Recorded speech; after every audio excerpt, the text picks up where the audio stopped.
ہزار ستونوں والا ایک خوابوں کا شہر جسے آج سے 3000 سال قبل ایک دیو ہیکل قوم نے تعمیر کیا تھا۔ ایک ایسا شہر جہاں ایک مصنوعی جنت بھی بنائی گئی۔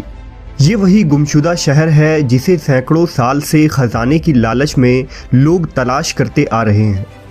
جب ایک شخص عرب کے صحرا میں بھٹکتے ہوئے اس شہر میں چلا گیا، پھر اس نے کیا دیکھا تھا؟ آج ہم اس پر اسرار شہر اور اس کی مکمل تاریخ کو اس ویڈیو میں پیش کریں گے۔ قوم عاد اپنے دور کے سب سے طاقتور ترین قوم تھے۔ یہ لوگ دوسروں کے مقابلے زیادہ قد آور اور توانا تھے۔ مال و دولت بھی ان کے پاس بے شمار تھی۔ اپنے اونچے قد اور شان و شوکت کی وجہ سے انہیں بلند مقامات پر بسنے اور بلند و بالا عمارتیں بنانے کا بڑا شوق تھا۔ تاریخ میں عاد کے نام سے دو قومیں گزری ہیں، ایک کو عاد اولا اور دوسرے کو عاد ارم کہتے ہیں۔ عاد اولا سام بن نوح کی اولاد تھے اور یہ عرب کے جنوبی علاقے میں آباد تھے۔ عاد اولا کی طرف اللہ نے حضرت ہود علیہ السلام کو مبعوث کیا تھا، لیکن قوم عاد کی بدعمالیوں کے سبب انہیں تباہ کر دیا گیا۔ ان کے تباہ ہونے کے بعد حضرت ہود بچے ہوئے لوگوں کو لے کر حضر موت کی طرف ہجرت کر گئے۔ ان کی رہائش احقاف کے علاقے میں تھی۔ یہاں اس قوم نے خوب ترقی کی اور اللہ نے انہیں بے شمار نعمتوں سے نوازا۔ انہیں عاد ارم کہا جاتا تھا اور یہ جس علاقے میں آباد تھے اسے شہر ارم کا نام دیا گیا۔ اس شہر کو ذات العماد بھی کہا جاتا ہے، جس کے معنی ستونوں والا شہر ہے۔ یہ شہر طوفان نوح کے کافی بعد بسا اور کافی ترقی یافتہ تھا۔ عاد ارم کے لوگ کم از کم 12 گز لمبے ہوا کرتے تھے۔ طاقت کا یہ حال تھا کہ بڑے سے بڑا پتھر جس کو کئی آدمی مل کر بھی نہ اٹھا سکے، ان کو ایک آدمی ایک ہاتھ سے اٹھا کر پھینک دیتا تھا۔ ان کے شہر کے 4 دیواروں کے اندر بڑے بڑے محل اور اونچے اونچے ستون تھے۔ اللہ نے اس خوبصورت شہر کا ذکر قرآن مجید میں کچھ یوں کیا ہے: کیا تمہیں معلوم ہے کہ تیرے رب نے قوم عاد سے کیا معاملہ کیا؟ یعنی ارم شہر والوں سے، جو بڑے بڑے ستونوں والے عمارتوں میں مسکن بناتے تھے، اور وہ لوگ جن کے زور قوت کے برابر کوئی قوم ان کے ملکوں میں پیدا ہی نہیں کی گئی تھی۔ مورخین نے لکھا کہ عاد ارم عمان، یمن اور عدن کے علاقے میں آباد تھے۔ ان میں 2 بادشاہ طاقتور ترین بادشاہ بنے۔ ایک کا نام شدید اور دوسرے کا نام شداد تھا۔ یہ دونوں آپس میں بھائی تھے۔ شدید کے موت کے بعد اس کا بھائی شداد تخت نشین ہوا۔ اس نے اپنے حکومت کو مزید وسیع کیا اور بے شمار لشکر و خزانے جمع کر لیے۔ اس نے اپنی سلطنت کی رونق و کمال کو عروج تک پہنچا دیا۔ شداد کتابیں پڑھنے کا بڑا شوقین تھا۔ اس نے کتابوں میں پڑھا کہ موت کے بعد اللہ اپنے بندوں کو پھر سے زندہ کرے گا اور جنت میں داخل کرے گا، جو ایک حسین و خوبصورت جگہ ہے اور جہاں کائنات کے ہر آرام و آرائش میسر ہوں گے۔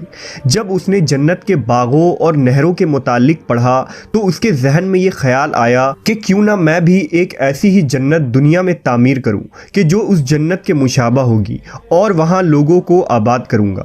لہٰذا اس نے اپنے وزیروں اور امراء کو جمع کیا اور حکم دیا کہ ایک ایسی جگہ تلاش کی جائے کہ جہاں بہت زیادہ درخت ہو، وہاں صاف کھلی فضا ہو اور ایک وسیع میدان ہو کہ جہاں میں اپنی جنت بنا سکوں۔ اس کے لوگ ایسی جگہ کی تلاش میں نکل پڑے۔ کافی ڈھونڈنے کے بعد انہیں ملک عدن کی زمین پر ایک مقام ملی جو شداد کے خواہش کے مطابق تھی۔ لہٰذا انہوں نے آ کر شداد کو اس جگہ کی خبر دی۔ شداد نے اپنے مزدوروں کو وہاں روانہ کیا۔ اس نے اس علاقے کا نام باغ ارم رکھا۔ شداد کے حکم سے اس باغ میں سونے چاندی کے مکانات بنائے گئے، بڑے بڑے محلات تعمیر کیے گئے جن میں یاقوت و زمرد کے ستون بنے تھے۔ اس میں قسم قسم کے نہریں اور درخت لگائے گئے۔ اس باغ میں دنیا بھر کے آرام و آشائش اور عیاشیوں کی چیزیں منگوائی گئی۔ یہ شہر اتنا حسین تھا کہ تاریک رات میں بھی دور سے اس کی چمک دیکھی جا سکتی تھی۔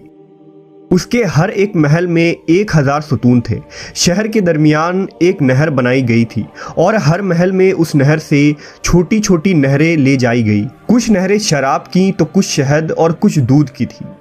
ان نہروں کے کنارے پر ایسے مصنوعی درخت بنائے گئے جن کے جڑیں، شاخیں اور پتے سونے کے تھے۔ شہر کے راستے اور دیواروں کو مشک، زعفران، عنبر اور گلاب سے معطر کر دیے گئے۔ جب اس جنت کی تعمیر مکمل ہو گئی تو اس نے اپنے امراء اور وزراء کو حکم دیا کہ میری اس بنائی ہوئی جنت کی طرف چلنے کی تیاری کرو۔ اب شداد بڑے جاہ و جلال اور متکبرانہ و فاتحانہ انداز میں بڑی شان و شوکت سے سپاہیوں کی جھرمٹ میں روانہ ہوا۔ جب وہ اس جنت سے صرف 1 کوس کے فاصلے پر پہنچا تو اللہ نے اس پر عذاب بھیجا۔ آسمان سے ایک ایسی چیخ سنائی دی کہ شداد زمین پر گر پڑا اور اس نے اپنی ہی بنائی ہوئی جنت کی ایک جھلک بھی نہ دیکھ سکا۔ وہ اسی مقام پر اپنے لشکروں سمیت ہلاک ہو گیا اور کوئی بھی اس شہر میں داخل نہ ہو سکا۔ شداد اور اس کے لشکر کے ہلاک ہو جانے کے بعد وہ شہر بھی لوگوں کی نگاہوں سے اوجھل کر دیا گیا۔ لیکن عدن کے گرد و نواح کے لوگوں کا یہ کہنا تھا کہ کبھی کبھی رات کے وقت اس علاقے کے ارد گرد اس کی کچھ روشنی اور جھلک نظر آ جاتی ہے۔ یہ روشنی اسی شہر کے دیواروں کی ہے۔ روایت ہے کہ ایک صحابی رسول حضرت عبداللہ بن قلابہ ایک مرتبہ اتفاق سے عدن کے علاقوں میں چلے گئے۔ اچانک آپ کا ایک اونٹ بھاگ گیا۔ آپ اس کو تلاش کرتے کرتے اس شہر کے پاس پہنچ گئے۔ جب اس کی میناروں اور اس کی دیواروں پر نظر پڑی تو آپ بے ہوش ہو کر گر پڑے۔ جب ہوش آیا تو سوچنے لگے کہ اس شہر کی صورتحال تو ویسی ہی نظر آتی ہے جیسے حضرت محمد صلی اللہ علیہ وسلم نے ہم سے شداد کی جنت کے بارے میں بیان فرمائی تھی۔ اسی کیفیت میں اٹھ کر وہ شہر کے اندر داخل ہو گئے۔ اس شہر کے اندر نہریں اور درختیں تھیں اور ایسے ایسے آرام و آرائش کی چیزیں موجود تھیں جو انہوں نے کبھی نہیں دیکھی تھی، لیکن وہاں کوئی انسان بھی نہیں تھا۔ آپ نے وہاں پڑے کچھ سونے چاندی اور جواہرات اٹھا لیے اور واپس چل دیے۔ وہاں سے وہ سیدھے اس وقت کے دارالخلافہ دمشق پہنچے اور اپنا سارا معاملہ حضرت امیر معاویہ کو بتایا اور اس شہر کی ساری نشانیاں بتا دیں۔ حضرت امیر معاویہ یہ سارا واقعہ سن کر نہایت حیران ہوئے اور اہل علم حضرات سے اس بارے میں معلومات حاصل کی گئی کہ کیا واقعی دنیا میں ایسا شہر بھی کبھی بنایا گیا تھا۔